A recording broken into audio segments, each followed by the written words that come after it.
তুরস্কের সাথে যৌথভাবে সমরাস্ত্র উৎপাদন করা এবং নিজেদের স্বার্থে নিজেদের জন্য নিজেদের সমরাস্ত্র ডেভেলপমেন্ট করে নিজেদের মাটিতেই, এটি মূলত বর্তমান সময়ে বাংলাদেশের মতো দেশগুলোর জন্য অনেক সবচেয়ে ভালো অপশন। কেননা অর্থনৈতিক যে যুদ্ধ চলতেছে, বিশেষ করে ট্রাম্পের কারণে বা অর্থনৈতিক পরাশক্তিগুলো দেশগুলোর মধ্যে যে এক ধরনের কোল্ড ওয়ার নতুন করে তৈরি হতে যাচ্ছে, এই কারণে মূলত বিভিন্ন দেশের কাছ থেকে সমরাস্ত্র ক্রয় করা বা বিশেষ করে কোয়ালিটি ফুল এবং চাহিদা অনুযায়ী সমরাস্ত্র ক্রয় করা সেটা অনেকটাই কঠিন।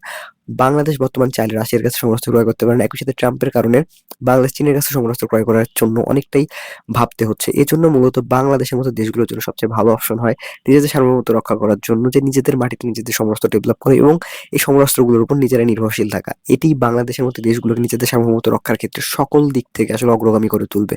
যদি বাংলাদেশ তাদের সমরাস্ত্র বা চাহিদা অনুযায়ী সমরাস্ত্র ক্রয় করতে যায়, তাহলে বিভিন্ন দেশের উপর থেকে চাপ আসতে পারে। যেমন বাংলাদেশ চীনের কাছে জেটেনসি ক্রয় করতে গেলে বর্তমান সময়ে ট্রাম্প প্রশাসন কোনোভাবে বাংলাদেশকে ছেড়ে দিবে না। অন্যদিকে পাকিস্তানের কাছে ক্রয় করতে গেলেও চীনের যন্ত্রাংশ থাকার কারণে ট্রাম্প প্রশাসন বাংলাদেশের উপর চাপ দিতে পারে। আর রাশিয়ার মতো দেশের কাছে বাংলাদেশ সমরাস্ত্র ক্রয় করতে গেলে অর্থনৈতিক নিষেধাজ্ঞা পর্যন্ত আসার সম্ভাবনা রয়েছে। আর অর্থনৈতিক বাধার কারণে বাংলাদেশ ইউরোফাইটার টাইফুনের মতো যুদ্ধবিমান ক্রয় করতে পারতেছে না।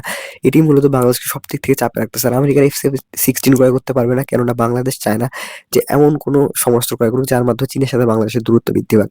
আর এই জিনিসগুলি মূলত বর্তমান সময়ে বাংলাদেশকে সমরাস্ত্র ক্রয়ের ক্ষেত্রে অনেকটাই পিছিয়ে ফেলছে। শুধুমাত্র অর্থনৈতিক সংকট নয়, বরং করে এই আন্তর্জাতিক যে বিভিন্ন ধরনের পলিটিক্স চলতেছে, বিশেষ করে বিভিন্ন ধরনের যে জিও পলিটিক খেলা চলতেছে, এই কারণেই মূলত বাংলাদেশের মতো দেশগুলো সমরাস্ত্র ক্রয়ের ব্যাপারে অনেকটাই পিছিয়ে যাচ্ছে এবং তাদেরকে প্রায় বারবার রিথিঙ্ক করতে হচ্ছে।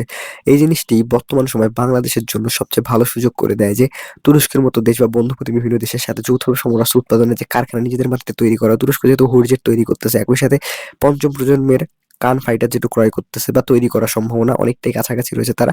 তাই এই ধরনের সমরাস্ত্র ডেভেলপমেন্টের ক্ষেত্রে তাদের সাথে যৌথভাবে কাজ করতে পারলে বা নিজেদের মাটিতে কিছু পার্টস উৎপাদন করতে পারলে বাংলাদেশের ক্ষেত্রে অনেক বেশি অগ্রসর হবে।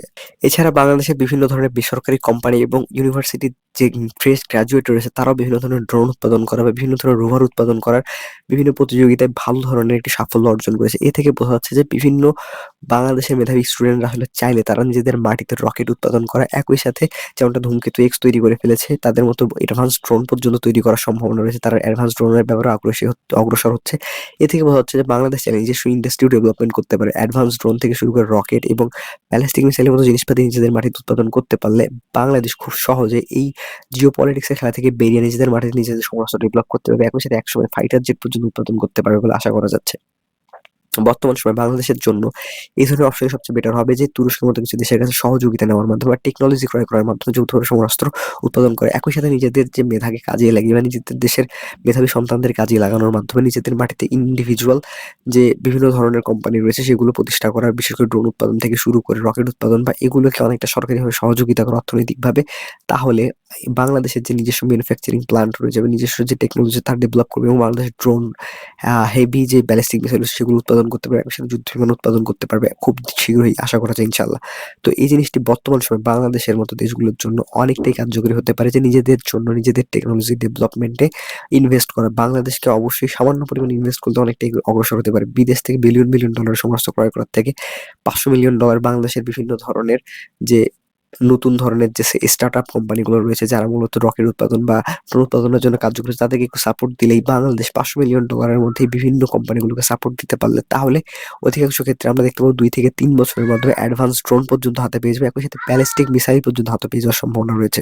তুরস্কের মতো বাংলাদেশকে একই ধরনের সমরাস্ত্র উৎপাদনের ক্ষেত্রে তাদের বিভিন্ন ধরনের ইন্ডিভিজুয়াল কোম্পানিগুলোর উপর নির্ভরশীল হতে হবে। এই কোম্পানিগুলোকে অর্থনৈতিকভাবে বিভিন্ন পলিসিগতভাবে ট্যাক্স মুক্ত সুবিধা দেওয়ার মাধ্যমে বাংলাদেশে নিজেদের মাটিতে ড্রোন যেমন বাইকার তাদের নিজেদের ড্রোন বাইরাক্তার TB2 বা ডাইরেক্টর TB1 এই ধরনের ড্রোনগুলো উৎপাদন করতে সক্ষম হয়েছে। একইভাবে বাংলাদেশও ভবিষ্যতে খুব দ্রুত বিভিন্ন ধরনের ড্রোন উৎপাদনে সক্ষম হবে এবং ধূমকেতু এক্স এর মতো যে কোম্পানিগুলো রকেট উৎপাদন করতেছে তারাও বাংলাদেশের জন্য ব্যালিস্টিক মিসাইল থেকে শুরু করে স্পেস টেকনোলজিতে অনেকটা অগ্রসর করতে পারবে বলে আশা করা যাচ্ছে। বর্তমান সময়ে বাংলাদেশকে তাদের নিজেদের মেধাকে কাজে লাগানোর মাধ্যমে নিজস্ব টেকনোলজি ডেভেলপমেন্টে সবচেয়ে বেশি মনোযোগী দেওয়া। এক্ষেত্রেই বাংলাদেশের ডিফেন্স ইন্ডাস্ট্রি যেমন গ্রো করবে, একই সাথে বাংলাদেশ ডিফেন্স ইন্ডাস্ট্রির মাধ্যমে তাদের অর্থনৈতিক গ্রোথ বৃদ্ধি করতে পারবে।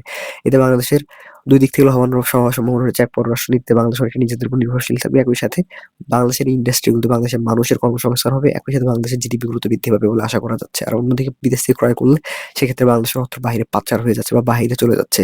ডলার দিয়ে বিভিন্ন পরিমাণ সমস্ত ক্রয় করলে সেই ডলারগুলো বাহিরে চলে যায় আসলে। এই জন্যই মূলত বর্তমান সময়ে বাংলাদেশের জন্য এটি সবচেয়ে ভালো একটি অপশন হতে পারে। তো এই বিষয়ে আপনাদের গুরুত্বপূর্ণ মতামত জানিয়ে দিতে পারেন কমেন্ট বক্সে, আর কোন বিষয়ে ভিডিও চান তাও জানিয়ে দেবেন আমার কমেন্ট বক্সে। দেখা হবে অন্য কোনো ইনশাআল্লাহ। বাই।